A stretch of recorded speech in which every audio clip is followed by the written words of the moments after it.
Welcome back. So, in light of the reality that the Seattle Kraken have a chance, the Vegas Golden Knights also have a chance to be the two teams in the Western Conference Final, and they would be the newest teams in the National Hockey League as well.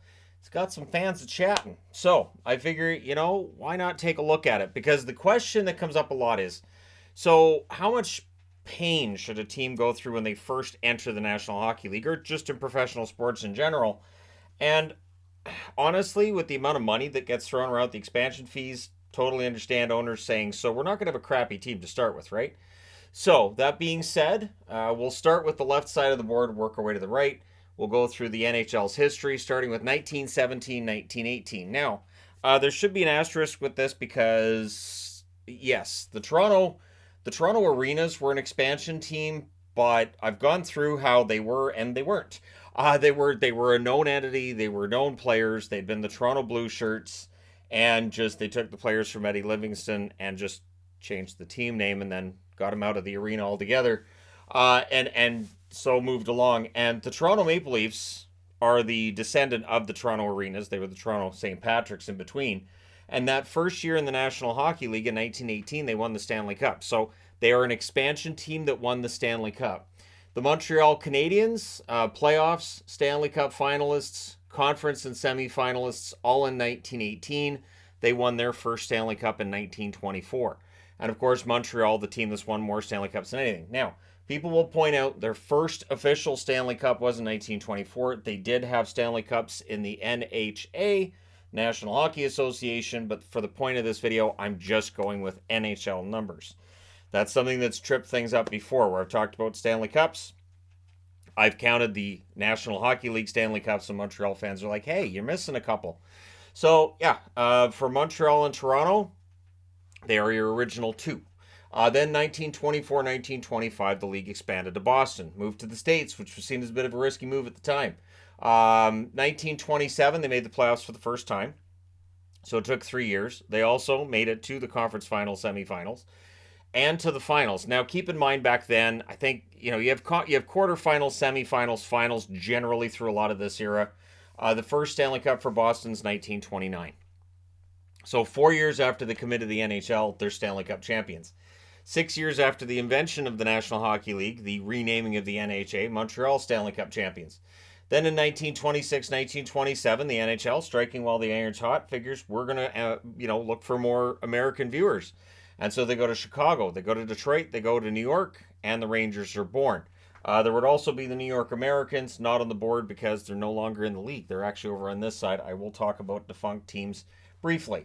So they come into the playoffs, or they come into the NHL in 1926, 1927. Both Chicago and New York make the playoffs that first year. 1929, we see Detroit make the playoffs for the first time. Conference final or semifinal, the first time that the Rangers get there is 1928. They also made it to the finals that year and won the Stanley Cup. So year two, the New York Rangers are your Stanley Cup champions. Takes a little bit longer for Chicago. They were conference final semifinals in 1931, finalists in 1931 as well, and the Stanley Cup was in 1934. For Detroit, they are the slowest, although they still get there pretty quickly by today's standards. Conference final semifinal in 1933, finalists in 1934, Stanley Cup in 1936. Now, people will point out, well, there's a lot less teams. True, but we're still talking about how much pain should a team go through when they first come into the league. And in the case of the original six, they all had Stanley Cups within the first 10 years of their existence. Detroit just makes it into the wire, but it's within the first 10 years of their existence. So then we had the original 6 years from 1942 to 1967. So these six teams that you see right here, that's why it's the original six, because they were the six surviving teams of, I think there was 10 teams at its peak for the National Hockey League, and then they had to really pare things down. Problems with wars that would crop up here and there definitely hurt things, and just financial instability hurt things with the National Hockey League in its beginning. It didn't make very much money at all. The players playing the game didn't make very much money either. So, 1967-68, we bring in six new teams. And the best part is they play in their own division. Now, you'll see five here because the Oakland Seals would move and they would become a defunct organization. Although you can look at the San Jose Sharks as direct descendants of the Oakland Seals, thus when they did the reverse retro this year, the logo looked like that because it was a Seals throwback. So the LA Kings are at the top because alphabetical order, alphabetical all the whole way through here. For the LA Kings, they made the playoffs that first year, but of course they had their own division. They had their own division. All the expansion teams, all 6 of them, were in their own division. So again, and I've mentioned this before, but can you imagine the rage that you have 6 teams that are established, that have played for 50 plus years, and then you bring in 6 brand new teams and they're in their own division, and one of them's guaranteed to be a Stanley Cup finalist? Yeah, that'd go well. So, anyways, 1968, the playoffs would feature St. Louis, Philadelphia, Dallas, which was then Minnesota. Of course, I should have put as Minnesota in there, but I've said it now, so it's there. And the LA Kings. All of them made the playoffs. Pittsburgh wouldn't make the playoffs until 1970. And for Oakland, who are not on the board, making the playoffs was an issue, was a real challenge. Part of the reason the Oakland Seals didn't last. Very, very poorly run franchise all around. Now, if you want to talk about conference finals with these teams, 1969 is where we see LA in the conference finals. But of course, for St. Louis, they were finalists that first year. They run all the way to the Stanley Cup finals with Scotty Bowman as their coach. And the Stanley Cup win, we'll talk about that in a moment. So what's interesting is the first finalist is St. Louis. They are also the last team to win a Stanley Cup of these 5. And again, Oakland never did win a Stanley Cup. They moved and all that fun stuff. But for LA, conference final, semifinal, 1969. Finalists, 1993. It was with Gretzky when they finally reached the final. And of course, the Stanley Cup 2014. For the Minnesota North Stars, now the Dallas Stars, first conference final, semifinal, 1971. Finalists, 1981. I remember that run. That was such a fun Stanley Cup playoffs. And what made that playoffs fun for me as a kid was the unpredictability. There were so many upsets in those playoffs. It was so unpredictable. It was crazy. So when I see people talking about these playoffs and this is just stupid, nobody's watching, I guarantee there's kids out there right now watching these playoffs having the same reaction I did when I was a kid. Just the unpredictability just takes it to a whole other level. Now for the Stars, they don't win a cup until they leave Minnesota. In Dallas, they win in 1999. To this date, still their only Stanley Cup. For Philadelphia, they don't make it to the conference final until 1973. What's interesting is that is the slowest of the expansion teams, again, outside of Oakland. Finalists, 1974, and that's also when they won the first of 2 straight Stanley Cups. To this date, the only Stanley Cups won by the Philadelphia Flyers, although they have had plenty of trips to the Stanley Cup final since then. Pittsburgh, playoffs, they were the slowest. Conference final, they made it the same year that they made the playoffs, which was 1970. Stanley Cup Finals, 1991. Stanley Cup, 1991. That was with Mario Lemieux. That was after a lot of discussions about whether or not the team might move. They might have lost their team, but they got Mario and they stayed in Pittsburgh. And then for St. Louis, of course, their Stanley Cup comes in 2019. So it took a long time for St. Louis to finally win a Stanley Cup, but it did happen. And I'm wearing a Blues jersey because they are the most recent first-time Stanley Cup champion. 2020, 2021, that's Tampa. 2022, that's Colorado. In 2023, as I'm recording this, we're still in the Western Conference Finals, but we could see a brand new Stanley Cup champion in 2023, and that is always welcome. 1970-71, the cursed expansion of Buffalo and Vancouver. Playoffs, Buffalo's the first one to make it in 1973, so it took a couple years. For Vancouver, a couple of more. It took till 1975. For conference finalists, for Buffalo, 1975, they also reached the finals that year. So within 4 years of being brought in, they were in the Stanley Cup final with Gilbert Perreault and the French Connection. For Vancouver, a little bit slower. 1982, they reached it to the conference finals. Also the year they made it all the way to the final. Absolutely fantastic run that nobody forecast as having happened. And they wouldn't get back until 1994. Great underdog run, great story. Of course, both of these teams, as of yet, without Stanley Cups. So when you're looking at it this way, the oldest teams without a Stanley Cup are Buffalo and Vancouver. And sadly, that drought is not expected to end for either team soon. Although Buffalo, it feels like, is at least on the right track. Vancouver, maybe, if you believe in the Tocchet era and what Alvin's doing, maybe. But yeah, I'm not overly optimistic on either. Now, 1972-73, they expand again. They go to Atlanta, now the Calgary Flames, of course, and the New York Islanders are born. So you have a couple of New York markets, and you add a third New York market with the Islanders. But yeah, the Islanders, pretty solid right out of the gate after a really, really rough start. In that the first couple of years were miserable, but it kind of feels like when you look at the way they were drafting, there was a plan there. So the Atlanta Flames actually reached the playoffs first in 1974. They don't reach the conference or semifinals till 1981, their first year in Calgary. Again, those 81 playoffs, bonkers. They don't reach the finals till 1986. I remember at the time rooting for Calgary and stating Montreal's got about a 50 or 60 different Stanley Cups. It'd be nice to see Calgary win one. The Stanley Cup was won by them in 1989, again against the Montreal Canadiens. For the Islanders, they don't reach the playoffs till a year after Atlanta does in 1975, but they get to the semifinals that year as well.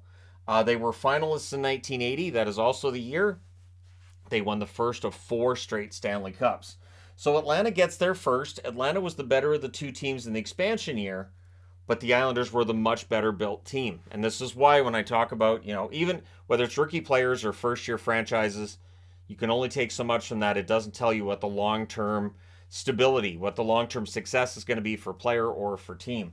1974-75, they added the Kansas City Scouts, who would move to Colorado, and then they'd move to New Jersey, and the Washington Capitals. The Washington Capitals, an 8-win season. So when you get into the idea that teams have to go through a lot of pain, it is these two expansions that to me stand out.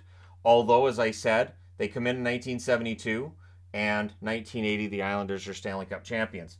74-75, Kansas City comes in. It was a miserable year. They didn't make the playoffs until 1978, and that's when they were the Colorado Rockies. And the Rockies get in because getting in the playoffs was a lot easier at that point. They didn't reach the conference final or semifinal till 1988. That was thanks to Sean Burke. And they don't reach the finals till 1995, where they also win the Stanley Cup. They were very close in 1994, but Messier made his guarantee, and you can't make the guy wrong when he has a guarantee. Then for the Capitals, playoffs don't arrive until 1983, and the Capitals were just really poorly run right out of the gate. And then things turned around. They did. They absolutely turned around, and they would reach the conference final in 1990. They would reach the Stanley Cup final in 1998. It would be 20 years later before they would win the Stanley Cup in 2018, 1 year before St. Louis. So one thing that's been nice with the existence of this channel and everything is seeing two teams that never won a Stanley Cup win their Stanley Cup. And for Washington, it was great. Although with Washington missing the playoffs now, 5 years later, it looks like that was a one and done. 79-80, you have and we might as well put an asterisk next to this, the WHA expansion. So this is where you can make the argument of, well, these teams didn't have to be bad because they came in from another professional league. True, but still it's an expansion by the National Hockey League, and it's one that was fought tooth and nail along the way and probably should have happened much earlier. The interesting thing is, if the NHL had expanded and allowed the WHA in sooner, odds are there would have been a couple of more teams coming in along with these teams. So the Carolina Hurricanes came in as Hartford. They reached the playoffs that first year in 1980 as Hartford. They didn't reach a conference final until they were in Carolina in 2002. The Stanley Cup Finals also in 2002. The Stanley Cup in 2006. To this date, their only Stanley Cup. They're trying to change that in 2023. Colorado came in, of course, as the Quebec Nordiques. They reached the playoffs in 1981, so it's the second year they're in the league they get there. Semifinals, 1985. I remember those these playoff memories that come back when I do these videos. Just great. The 1985 run was fantastic. Then the finals, 1996, the first year in Colorado, and that's the year they won the Stanley Cup. So they got close-ish in 1985. I say ish because they weren't going to the final, but I mean, at least they put up a fight. And then you get to the Edmonton Oilers. The Oilers, when they came into the league, they had this kid named Gretzky, who's pretty good. They managed to keep most of their stars from the WHA, and they did a really good job at the draft table. So they reached the playoffs that first year in 1980. They reached the semifinal/conference final for the first time in 1983. The Stanley Cup Finals also in 1983. They would get schooled in the 83 final before they won the 84 final, in part because of the schooling they got from the New York Islanders in 1983. So the fourth and final team up here is the Arizona Coyotes, who came in as the Winnipeg Jets, and this is where things get a little testy. The good news is, if you're a Jets fan from back then, it's not like Arizona's made it to the Stanley Cup final since then. So the playoffs were in 1982, and it was after a remarkably bad couple of seasons before that. The NHL stripped down the Winnipeg Jets when they came into the league from the WHA, and it kneecapped them for a couple of years. The conference finals, the Winnipeg Jets never reached that, but we did see the Arizona Coyotes get there in 2012. Then you get to the more modern expansion era. You get to the 91-92 San Jose Sharks. They came into the league just really a poor team, to be honest, and they overachieved. Then their second year, they were absolutely awful. And then the third year, they made the playoffs, 1994. Yep, they just turned around and made the playoffs the following year. Now, people will point out 16 out of 22 teams made the playoffs, and you'd be right, but they still made the playoffs. Conference final wouldn't happen until 2004. Stanley Cup Finals, 2016. So it was a long time for San Jose before they made it to that Stanley Cup Final, and they're still seeking their first Stanley Cup. And as you can see here, the one team that came in the expansion from WHA that didn't make it was the Winnipeg Jets.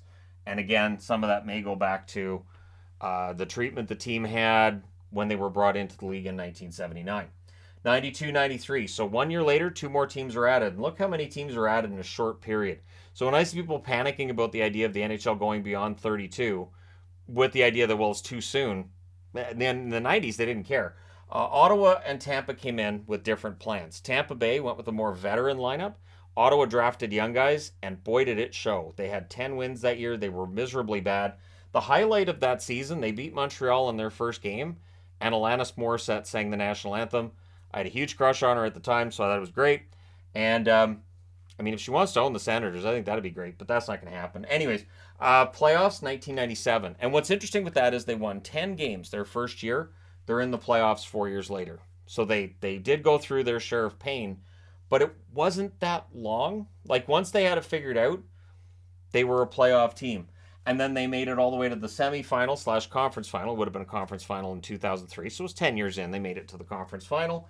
And then they were finalists in 2007. So that's a long time. It is a long time. But when you consider that Vegas is already in year 6, I mean, you know. Anyways, Tampa Bay, they made the playoffs in 1996. So they did make the playoffs a year sooner. They made it to the conference final semifinal in 2004, which was the year they went to the finals and won the Stanley Cup. So going that veteran route and the way that Tampa Bay went seemed to have a better setup, although Ottawa would have their window open, and in 2007 there was nobody who was going to beat those Ducks. It wasn't going to happen. 93-94, Ducks come in with Florida. And this again, the Ducks, interestingly enough, were the team that seemed to go with a lot of the younger players. Florida, it seemed like, had more of the veteran side of things, and that would show when you looked at which team made the headwinds or made it to the playoffs first, and that would be Florida in 1996. For Anaheim, it was 1997. And this is where we're getting into, you have 16 teams making it into the playoffs, but now you're adding more, 22, 23, 24, 25, 26. So it gets a little more difficult to make the playoffs with every addition, right? Now, for Anaheim, they made it all the way to the conference final in 2003.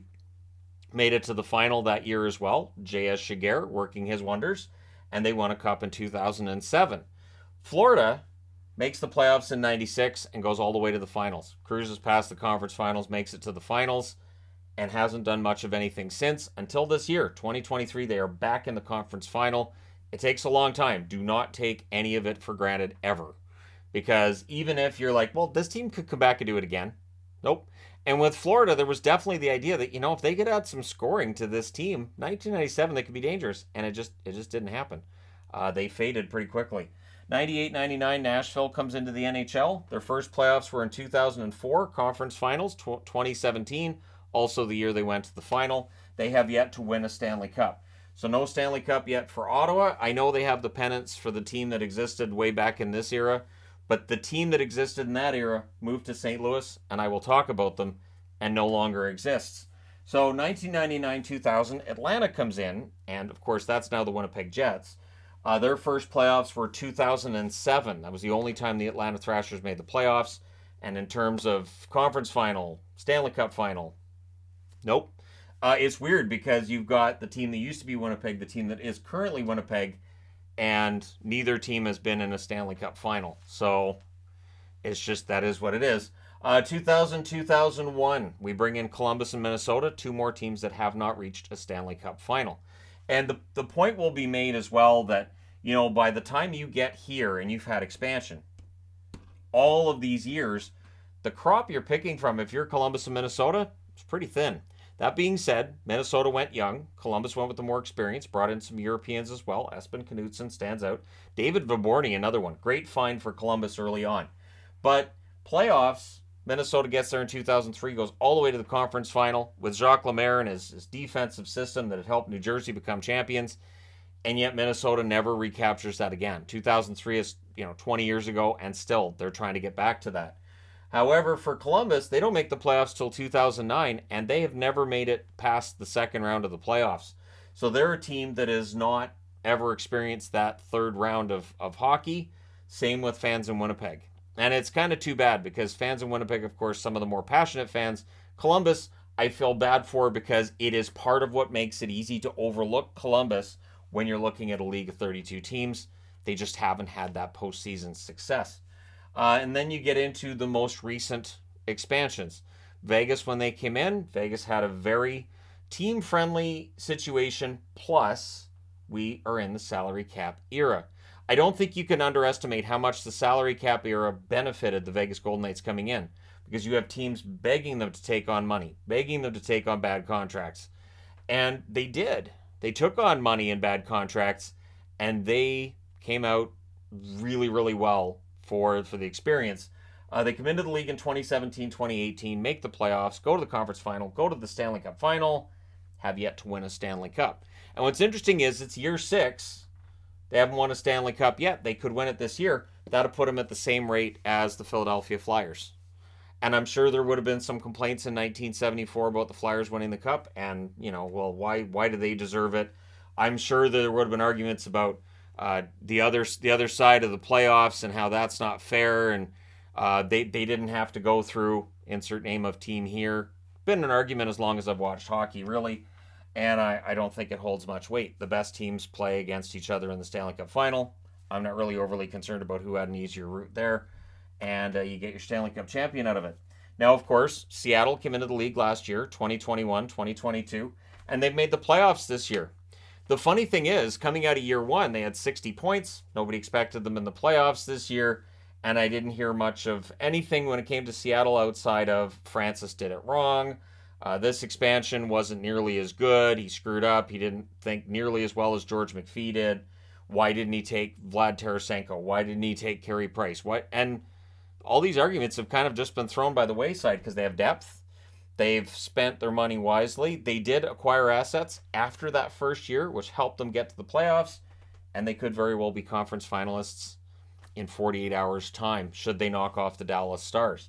So that will be an interesting storyline once, if or when we get there, but I don't think it's a bad thing to have teams good out of the gate.